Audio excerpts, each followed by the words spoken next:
어머니는 여기 있으면 안 돼요. 제발 나가주세요. 얘야, 나는 그저 손주 얼굴 한 번. 왜 말을 못 알아들으세요? 지금 당장 나가달라고요. 그날의 그 목소리가 아직도 귓가에 맴돌아. 산부인과 복도에서 나는 떨리는 손으로 미역국 보온병을 꼭 쥐고 있었지. 병실 문틈으로 차가운 공기가 새어나왔어. 아이를 낳는 날이면 다들 축복받는 줄 알았는데 내 경우는 아니더라고. 나는 박순자. 올해 68. 이게 내 이야기야. 새벽 5시에 일어나 미역을 불렸어. 손주가 태어나는 날이니까 며느리한테 제대로 된 미역국을 끓여주고 싶었거든. 미역은 전날부터 물에 담가뒀지. 소고기도 장을 봐서 좋은 걸로 샀어. 참기름에 볶다가 물을 붓고 국간장으로 간을 맞췄지. 파란 보온병에 정성껏 담아서 병원으로 달려갔어. 차 안에서도 계속 생각했어. 어떻게 말을 걸어야 하나? 며느리가 불편해하지 않으려면 어떻게 해야 하나? 병원 주차장에 차를 세우고도 한참을 앉아 있었지. 손이 떨렸어. 드디어 용기를 내서 병실로 올라갔어. 복도를 걷는데 심장이 두근거렸어. 기쁨보다는 두려움이 더 컸지. 병실 앞에 도착하니까 아들이 문 앞에 서 있더라고. 엄마, 오늘은 좀 그래요. 집에서 쉬세요. 아니, 무슨 소리야. 손주가 태어났는데 내가 어떻게. 엄마, 지금 분위기가 안 좋다니까요. 나중에 오시라고요. 아들의 목소리가 날카로웠어. 평소엔 그렇게 말하는 애가 아닌데 결혼하고 나서 많이 달라졌지. 그 말에 나는 할 말을 잃었어. 그 한마디에 내가 설 자리가 사라지는 기분이 들었지. 그래, 알았어. 엄마가 너무 서둘렀나 보구나. 나중에 전화 드릴게요. 아들은 그렇게 말하고 병실 안으로 들어가 버렸어. 문이 닫히는 소리가 유난히 크게 들렸지. 복도 끝 낡은 의자에 앉았어. 파란 보온병을 무릎 위에 올려놓고 한참을 그렇게 있었어. 보온병 속 미역국은 점점 식어가고 있었지. 이렇게 정성껏 끓여왔는데 전할 수도 없구나. 병실 문 너머로 아기 울음소리가 들렸어. 그 소리가 내게는 너무 멀게 느껴지더라고. 불과 몇 미터 떨어진 곳인데 마치 세상 끝처럼 멀게 느껴졌지. 며느리는 늘 나를 불편해했어. 뭘 해도 뭘 말해도 간섭한다는 표정이었거든. 결혼하고 나서부터 그랬어. 명절에 음식 만드는 것도, 아이들 옷 사주는 것도, 집에 한 번 들르는 것도 전부 다 간섭이었지. 처음엔 이해하려고 했어. 요즘 젊은 사람들은 그런가 보다. 내 때랑은 다르니까. 그렇게 생각하면서 한 발짝씩 물러섰지. 명절에도 일찍 하지 않았어. 전화도 자주 안 했어. 며느리 눈치를 보면서 살았지. 그래도 오늘만큼은 다를 거라고 생각했어. 손주가 태어나는 날인데 설마 이렇게까지 밀려날 줄은 몰랐어. 병실 문 앞에 서 있는 것조차 눈치가 보이더라고. 1시간쯤 지났을까? 간호사가 지나가면서 나를 봤어. 할머님, 괜찮으세요? 얼굴이 안 좋으신데. 아, 괜찮아요. 그냥 좀 기다리는 중이에요. 병실 안 들어가세요. 산모분 힘드실 텐데 보호자분이 계셔야 하지 않나요? 응. 안 들어가도 돼요. 괜찮아요. 간호사가 안쓰러운 눈으로 나를 봤지.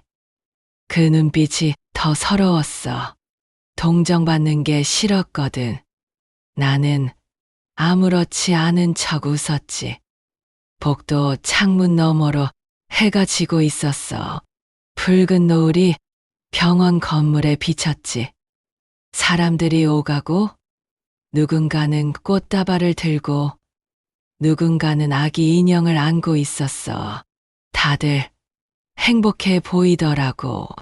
나는 보온병을 가방에 넣고 천천히 일어났지. 다리가 저려서 잠깐 주춤했어. 병원을 나서는데 뒤를 한번 돌아봤어. 불 켜진 병실이 보였어. 5층 끝에서 세 번째 창문. 저 안에 내 손주가 있는데 나는 얼굴 한번 보지 못하고 돌아가는 거야. 집에 돌아와 미역국을 다시 데웠어. 혼자 먹는 미역국은 왜 이렇게 싱거운지. 간을 맞췄는데도 맛이 없었어.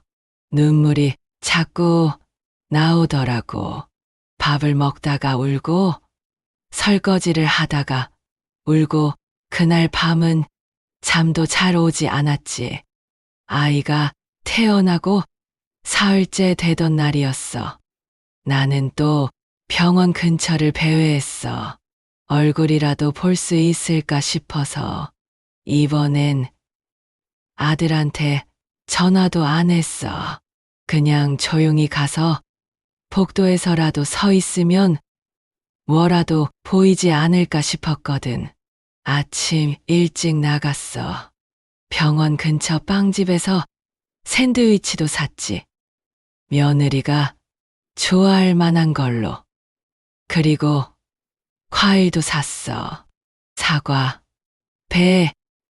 귤 가방이 무거웠지만 괜찮았어. 병원에 도착해서 로비를 서성였어. 사람들 틈에 섞여서 눈에 띄지 않으려고 했지. 한참을 그렇게 있다가 용기를 내서 5층으로 올라갔어. 복도가 조용했어. 점심시간이라 그런지 사람도 별로 없었지. 병실 앞까지 갔는데 문이 닫혀 있었어. 노크를 하려다 말고 그냥 간호사실로 갔지. 간호사실 앞에 섰더니 젊은 간호사가 물었어. 보호자분이세요? 아니요. 할머니예요. 손주 보러 왔어요. 아, 503호 아기 할머니시군요. 잠깐만요. 그랬더니 간호사가 난처한 표정을 짓더라고. 뭔가 말하려다 말고 잠깐만요 하더니 안으로 들어가더라고. 전화를 하는 것 같았어. 목소리가 작게 들렸지. 조금 있다 나와서 말했어. 산모께서 외부인 면회는 사양하신대요. 죄송합니다. 외부인. 그 말이 가슴에 박혔어. 나는 외부인이었던 거야. 내 아들이 낳은 손주인데 나는 외부인. 피 한 방울 안 섞인 남인 거지. 아, 네. 알겠습니다. 그럼 이거라도 전해주실 수 있을까요? 나는 가방에서 샌드위치랑 과일을 꺼냈어. 간호사가 받으면서 미안한 표정을 지었지. 전해드릴게요. 할머님, 이해해 주세요. 산모분이 많이 예민하신 시기라. 괜찮아요. 알아요. 수고하세요.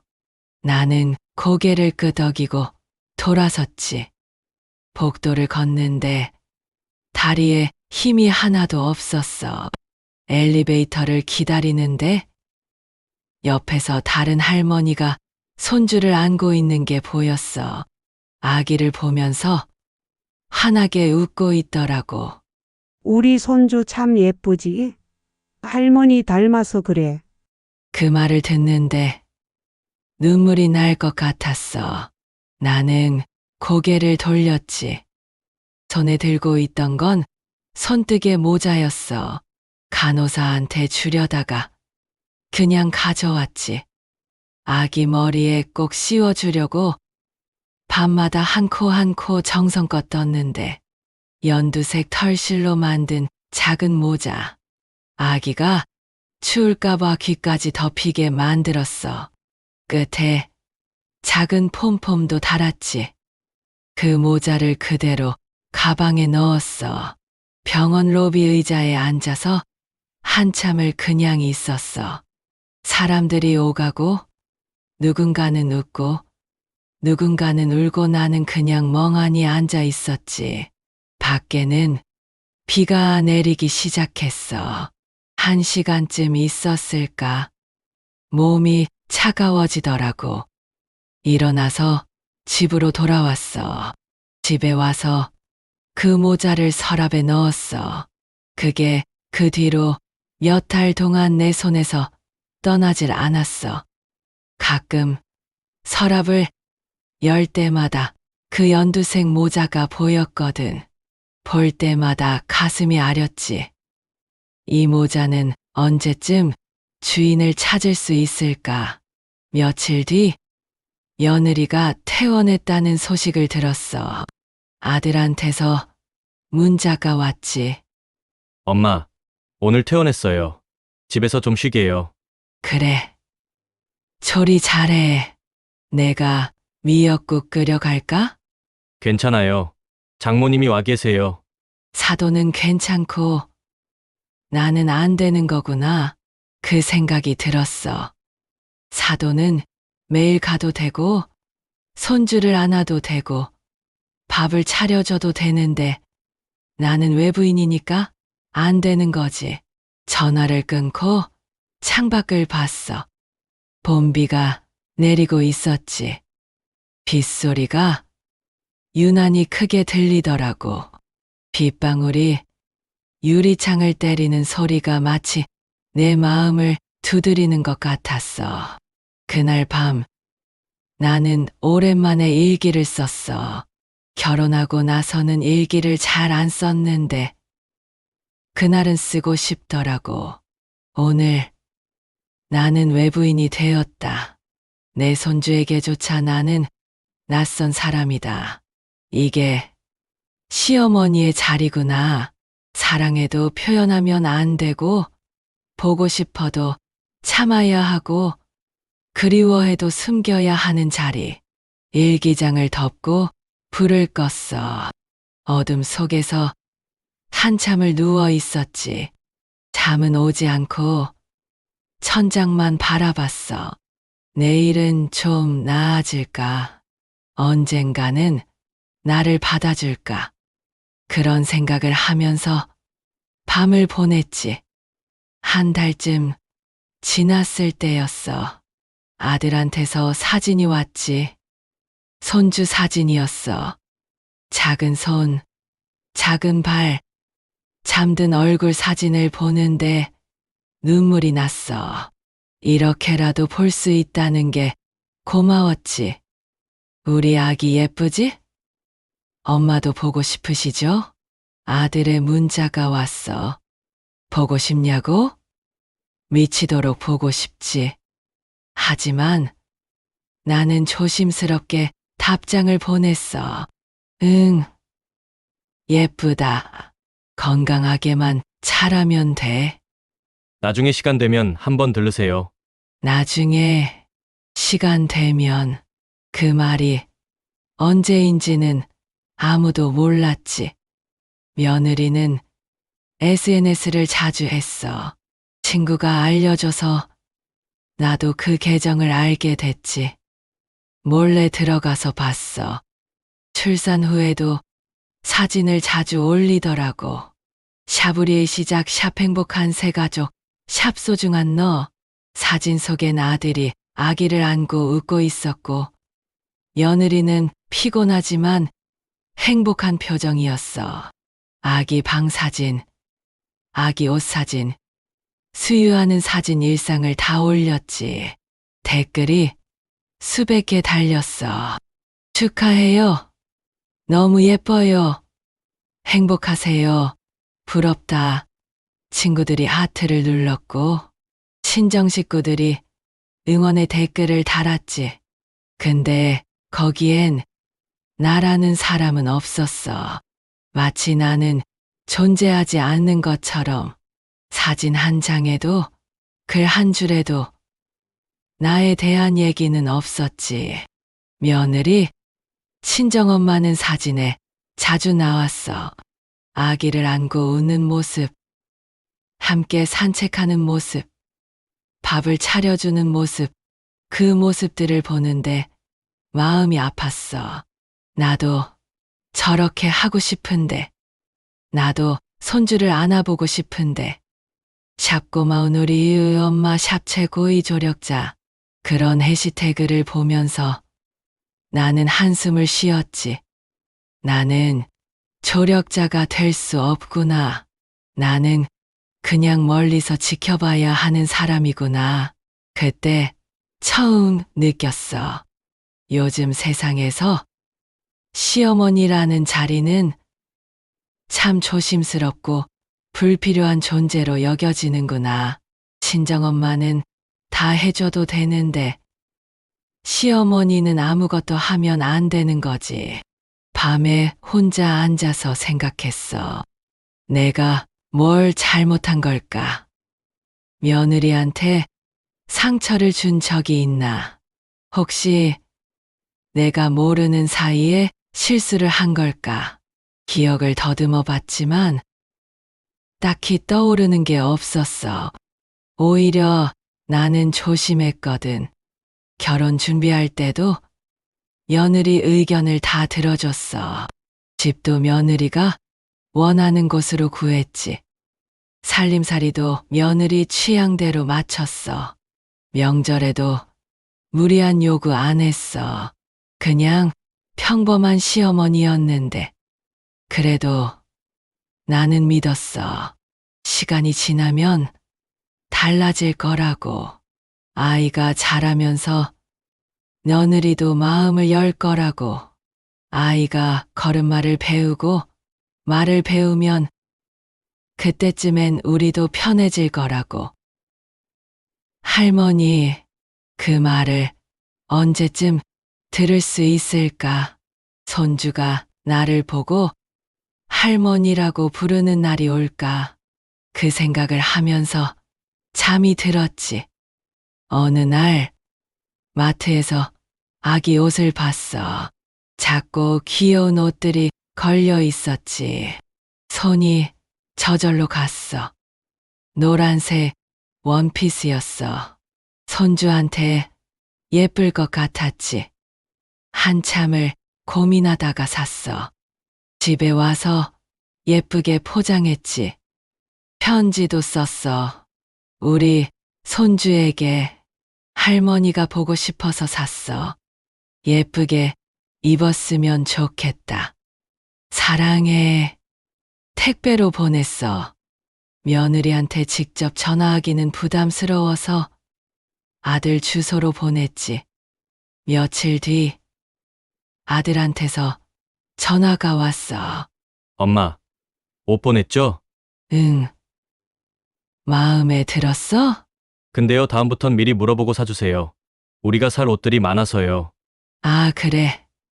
미안하다. 전화를 끊고 나니 허탈했어. 옷 하나 사주는 것도 간섭이 되는 거구나. 앞으로는 아무것도 하면 안 되겠구나. 그날 밤 나는 또 SNS를 들어갔어. 혹시 손주 사진이 올라왔나 싶어서 새 사진이 있었어. 아기가 웃고 있는 사진이었지. 너무 예뻤어. 댓글을 달고 싶었지만 참았어. 며느리가 부담스러워할까봐. 그렇게 나는 몰래 사진을 보면서 멀리서 손주를 지켜봤어. 그게 내가 할 수 있는 전부였으니까. 그렇게 반년쯤 지났을 때였어. 어느 날 밤 아들한테서 급하게 전화가 왔지. 엄마, 애가 갑자기 열이 너무 높아서 응급실에 왔어요. 뭐? 지금 어디야? 성모병원이요. 열이 40도까지 올라가서. 전화기 너머로 며느리 우는 소리가 들렸어. 아들 목소리도 떨리고 있었지. 엄마, 어떡하죠? 애가 계속 울어요. 내가 지금 갈게. 조금만 기다려. 나는 망설이지 않았어. 옷을 챙겨 입고 곧장 병원으로 달려갔지. 밤 11시였어. 도로는 한산했지만 내 심장은 미친 듯이 뛰었어. 응급실에 도착했어. 아들이 복도에 서 있더라고. 얼굴이 새하얗게 질려 있었지. 엄마, 애는 어디 있어? 안에 있어요. 지금 의사 선생님이 보고 계세요. 안으로 들어갔어. 커튼 너머로 며느리가 아기를 안고 있는 게 보였지. 며느리는 눈이 퉁퉁 부어 있었어. 아기는 잠들어 있었는데 숨소리가 거칠었어. 나는 조용히 다가갔어. 며느리가 나를 봤지만 아무 말도 하지 않았어. 그냥 고개만 숙이고 있었지. 괜찮아. 금방 나아질 거야. 내가 며느리 어깨를 토닥였어. 며느리가 조용히 울었지. 의사가 나왔어. 열성 경련이래. 열이 급격히 올라서 그런 거라고. 입원해서 지켜봐야 한대. 보호자분이 옆에 계셔야 합니다. 오늘 밤 지켜보셔야 해요. 제가 있을게요. 내가 말했어. 아들이 놀란 표정으로 나를 봤지. 엄마, 괜찮아요? 너희 둘 다 지쳐 있잖아. 내가 오늘 밤 지킬게. 너희는 집에 가서 쉬어. 며느리가 고개를 저었어. 저는 괜찮아요. 제가 있을게요. 아니야. 너도 쉬어야지. 애 엄마가 쓰러지면 어떡하니? 나한테 맡기고 가. 며느리가 망설이더라고. 그러다가 결국 고개를 끄덕였지. 처음으로 나를 믿어준 거야. 병실로 옮겼어. 작은 아기 침대에 손주가 누워 있었지. 이마에 물수건을 얹어줬어. 식은땀이 계속 나더라고. 아들과 며느리가 갔어. 나는 혼자 병실에 남았지. 밤새 잠을 안 잤어. 1시간마다 체온을 재고 물수건을 갈아주고 기저귀를 확인했지.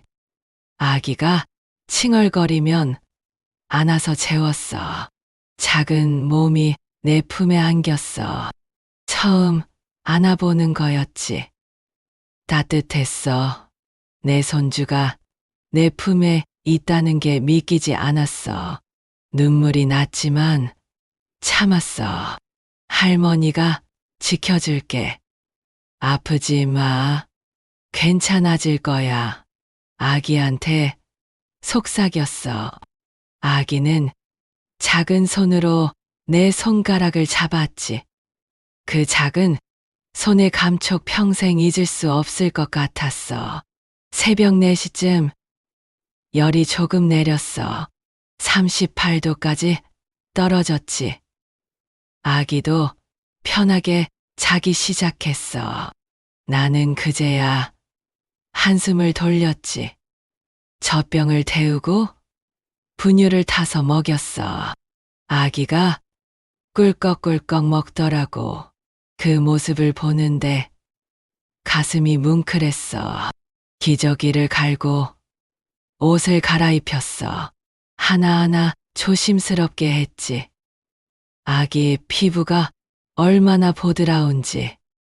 작은 발가락, 작은 손가락 하나하나가 신기했어.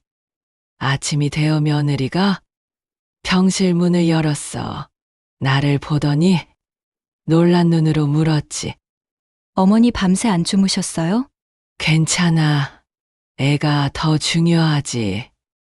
며느리가 아기를 봤어. 열이 내리고 편하게 자고 있는 걸 보더니 눈물을 글썽였지. 어머니 감사합니다. 뭘? 우리 손주인데. 나는 그냥 웃었어. 며느리한테 뭐라고 더 말하고 싶었지만 참았어. 지금은 말이 필요 없었으니까. 너무 늦게 와서 미안하다. 그래도 이제 괜찮겠지. 그 말만 남기고 조용히 나왔어. 며느리가 뭔가 말하려고 했지만 나는 그냥 손을 흔들고 나왔지. 복도를 걸어 나오는데 드제야 마음이 조금 가벼워졌어. 다리가 후들후들 떨렸지만 기분은 좋았어. 손주를 처음 안아봤으니까, 손주를 돌봐줬으니까, 그 아이가 괜찮다면 그걸로 됐으니까. 병원 밖으로 나왔어. 아침 해가 떠오르고 있었지. 새로운 하루가 시작되고 있었어. 그 일이 있고 나서 조금씩 달라졌어. 며느리한테서 가끔 연락이 왔지. 짧은 문자였지만 그것만으로도 고마웠어. 어머니, 아기가 오늘 이유식 처음 먹었어요. 어머니, 뒤집기 했어요. 작은 소식들이었지만 나한테는 세상을 다 가진 것 같았어. 1년쯤 흘렀을까. 어느 봄날이었어. 그날은 유난히 햇살이 따뜻했지. 집 근처 공원을 산책하고 있었어. 벤치에 앉아서 쉬고 있었는데 누군가 내 이름을 불렀어. 어머니, 돌아보니 며느리가 아이 손을 잡고 서 있더라고. 아기가 아니라 아이였어. 어느새 걸음마를 하고 있었지. 어머니, 여기서 뭐 하세요? 산책 좀 하고 있었어. 너희는? 저희도 산책하다가 어머니 뵙네요. 며느리가 내 옆에 앉았어. 아이는 내 무릎 앞에서 까르르 웃고 있었지. 어머니, 그때 정말 미안했어요. 며느리가 조용히 말했어.